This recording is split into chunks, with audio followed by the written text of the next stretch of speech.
that with this latest report, with the photographs, is just sort of adding to this story that has really taken over a lot of Turkish tabloids in the recent months, not just the Sabah newspaper. There's also a number of other newspapers who have been periodically coming out with this information that was apparently given to them by Turkish intelligence services.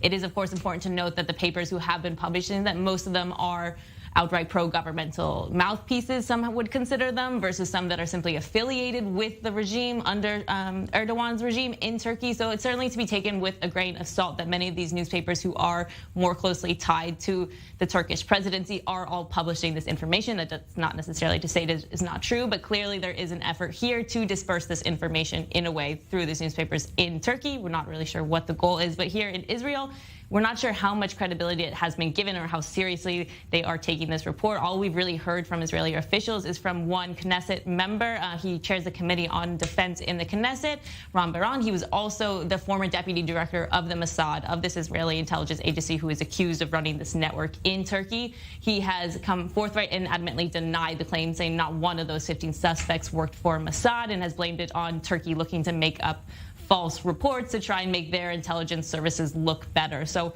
for now, we've only heard these quiet little rumblings from the Israeli government, nothing from the top officials in the Israeli echelon. So we're not sure how seriously they are taking these claims. Talking about various reports, the Hamas-affiliated Shahab News is reporting about other spies who were arrested after going missing a while back already. How is this connected to this latest claim?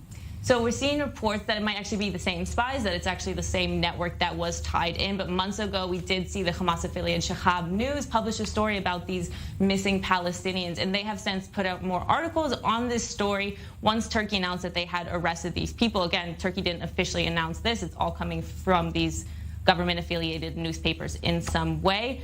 They have said that it is consistent with what they've said, that they do believe some of the ones who are arrested are the same people who are missing. And we also have heard from them that the Palestinian Foreign Ministry also reportedly told a number of families of some of those original missing Palestinians that they had been arrested by Turkish forces, that they themselves were contacted by Turkish forces to say that they had been arrested. So Hamas is saying that at the time that it was first published, and also now this newspaper that is affiliated with Hamas is saying that these Turkish individuals were arrested for spying in connection and were receiving money from both the Palestinian intelligence services as well as Israel, Mossad. So it's a very complicated web of whoever these suspects were, people trying to figure out exactly what they were doing and exactly who these Palestinians were who are arrested. Watching and unpacking all these developments as they happen, Correspondent Mary Mcauliffe, thank you so much.